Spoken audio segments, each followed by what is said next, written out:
We're going to have a discussion today about relationship. For me, I'm going to open up to you guys today about something that I don't like to be open about. So, we all know that I'm a believer. I put God first in all things that I do, or at least I try to do my best to do that. So I'm opening up today about adultery. This is something that I got conviction about during my time with God, and I've always struggled with lust in my marriage and before my marriage. So this is something that's not the easiest thing for me to talk about because I'm not proud of it, but it's a part of me. It's who I am. It's a part of my journey and my story, and it's definitely my walk. So speaking of walk, as I walk outside and do things daily, I lust. My eyes deceive me, in a sense. I commit adultery with my eyes. Not physically being intimate with another person, but we all do it. I can only speak from a male perspective, but the very thing that I don't want to do, I end up doing. Even when I think about not doing it, I do it. I do it in church, which is one of the hardest things for me to even fathom and deal with. But obviously it's not something that I do to the extent that I used to do, before I got married or early in my marriage. I've grown a lot. I'm aware now. I make the effort to not do that. But for you, if you're married or you have a girlfriend or a spouse or a partner, do you commit adultery? Yeah, the Bible convicted me. The reading and communicating with God.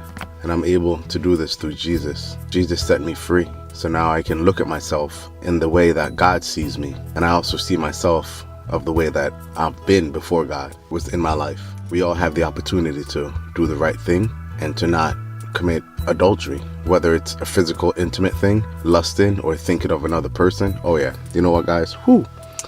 Here it comes.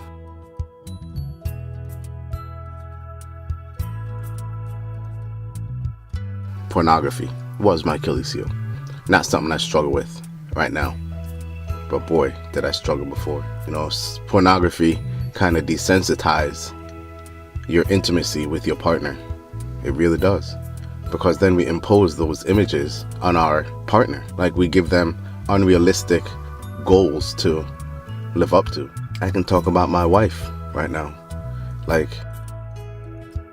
when I've looked at pornography in the past, more times than not, the image that I am seeing, they probably don't have, kids that they bared and have gone through that transformation of delivering a baby. What I love now is I love my wife for who she is, what she is.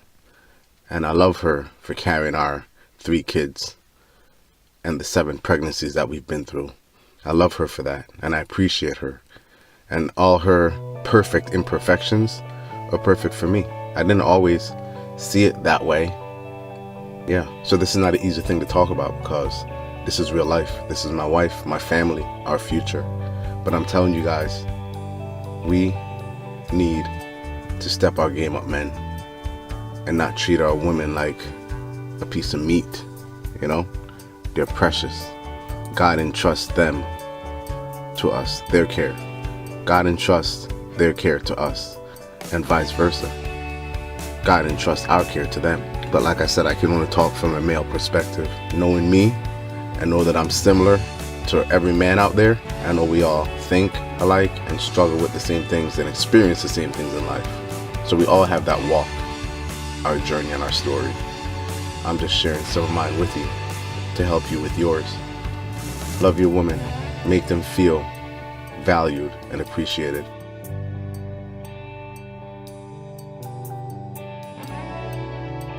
What did it for me, guys, is my relationship with God through Jesus.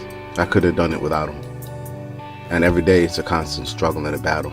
Back in the day, I would see something that caught my eye. I'd make a total 180 and maybe even change the direction I was going in. Or I'll just make that 180 and backpedal, looking at that like, yeah. But that's not something I do anymore. That's not something I've done for a long time. At my point in my life now, yeah, I'll acknowledge something that might look nice, but it's more in a mature fashion. Like someone is good looking, they're pretty. You know, it's not like, man, look at that thing, you know? None of that anymore. But you can acknowledge, your eyes are gonna see, bro. But don't just gawk and lust and drool and go out of your way to see something, you know? Some people wear more revealing things than others. Yeah, you're gonna come across that, but you don't have to entertain it like I once used to. You see cleavage all day, bro. But you don't gotta make your way an effort to go see it better or focus there, you know? See, move on, and keep God first. That's the best way to do it. Keep God first. Without God in my life, I'd be such a different person. I'm going on over 10 years of being a believer, and I'm still learning and struggling with this lust because it's such a powerful thing to deal with, you know? This flesh is pretty tempted, but my spirit is growing stronger and stronger. I want you all to step up as a man or woman, but I'm talking more from a male perspective. And I challenge you to look at your spouse in the way that God looks at you. Perfect. God sees us perfect. Jesus died for us, for me, for you. And he allowed us to be seen the way God intended for us to be seen. Jesus' blood washed our sins away, so God can see us in the image that he created us before sin consumed us. See your spouse that way. The only way you're going to do that is by having Jesus in your heart, which will give you the direct access to God. And then you'll be able to see the perfect image that God created for you in your spouse or partner.